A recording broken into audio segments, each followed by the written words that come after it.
Have you ever watched someone go from an assumption to a judgment and then straight into being full-on offended in the blink of an eye? Yeah, me too. And it used to make me uncomfortable, but if I found myself in that situation at this point in my life, I'd probably laugh out loud to see just how offended they can really get. Today's episode is a short one. We are here for a good time, but not a long time. So stick around and I'll tell you a story about how avoiding curiosity keeps you ignorant and looking like a total dweeb.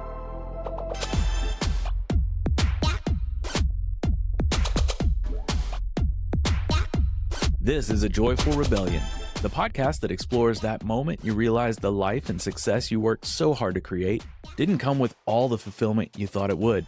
I'm your host, James Walters, and I want you to be the author of your own story. Each week, I connect with people who inspire bold answers to the question, what do I do now to create a life I love?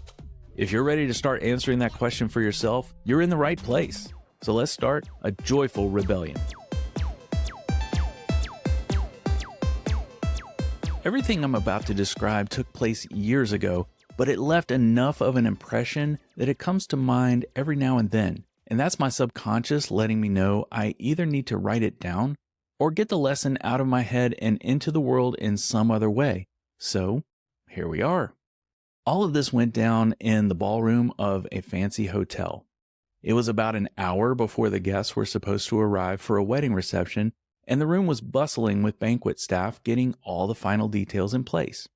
There's a lot that has to happen just before the doors open to a ballroom that guests may never think about. Ice water, for example, can't be placed on tables an hour ahead of time. If they are, people would sit down to a sweaty glass of plain water, and what fun is that? Same deal with lighting candles and those plates of butter and the cute little shapes. You get what I'm saying. My role as a photographer at events like these gives me a backstage pass of sorts, which is why I was able to be in the ballroom before everyone else besides the hotel staff. That day, I had another photographer with me. She was busy taking photos of some of the details like menus and the cake topper while I was catching up with the banquet manager. Let's call him Jeff. I had worked with Jeff for years and just saw him a few weeks before, so he was giving me the basic download of which door the couple would make their official entrance and a few details about changes to the timeline. As we finished talking, I saw him look down at his watch, and as I turned to catch up with my assistant photographer, I heard Jeff shout out to his staff, "Okay, everyone, doors open in 45 minutes. It's balls to the wall time." You know how you have those moments in life when your brain fires thoughts with perfect clarity in 100 different directions all in a split second? Yeah, that was one of those moments. And my first thought was, that's a really colorful phrase and I've heard it before, though I have no idea what it means. Regardless, I could sense the urgency in Jeff's tone, so it must be his way of saying, let's get a move on.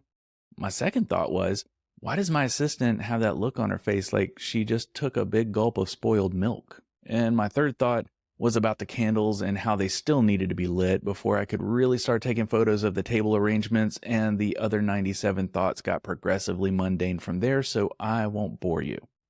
By the time I got across the room to the cake where my assistant was, she whispered, "What is with that guy?"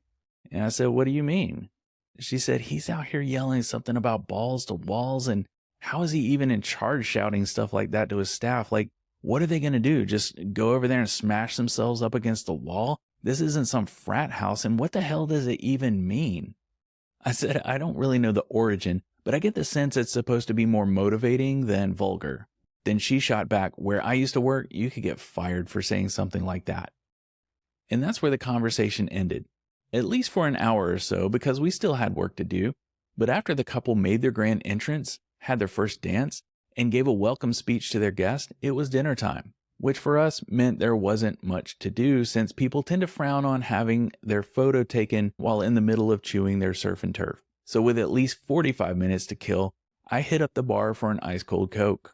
I'd been on the job 6 hours by then and was hoping the sugar and caffeine would work their magic to get me ready for the party portion of the night. And once I sat down, I pulled out my phone and hit up the trusty Google to get curious about the fun little phrase that got my assistant in such a tizzy.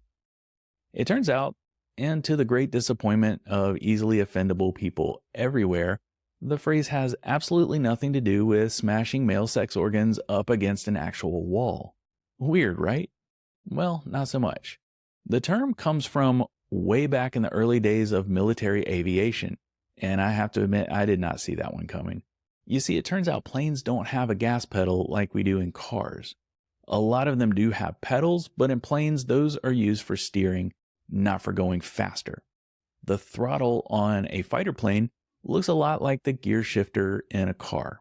It's got a stick that moves back and forth and a handle on top, which back then the handle was round, like a ball. So pilots referred to it as the ball. If you've ever driven a boat, it's a pretty similar setup to that. So if a pilot wants the plane to go faster, they move the throttle toward the instrument panel, which, if you're taking notes, you might have already guessed is referred to as the wall, because that part of the plane not only held the instrument cluster, it was literally the firewall that separated the engine from the cockpit. So when a squadron leader wants to communicate that his team needs to move as quickly as possible to, let's say, escape enemy fire, giving the command balls to the wall is literally the aviation equivalent of pedal to the metal, because for some reason, people just love saying things that rhyme. So with a simple search, a lot of things became clear to me. I remember that Jeff was a military guy, didn't know what branch, but it wasn't hard to connect the dots on what sort of environment he might have been in when he got used to hearing that phrase.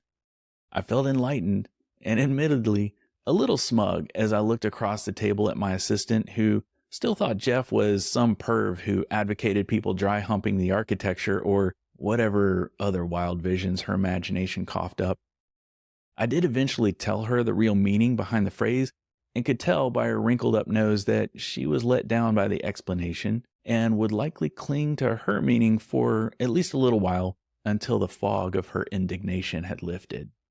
As we say in the South, bless her heart. She didn't know. How could she know? She never took the time to get curious before forming a conclusion, and we've all been guilty of that at some point. So if there's anything I'd hope you'd take away from my story today, it's this. The next time you come across something that makes you feel a certain way you don't like, before you get offended, make the effort to get curious about it before passing judgment. You might just end up having a good laugh instead of needing to reach for your blood pressure meds.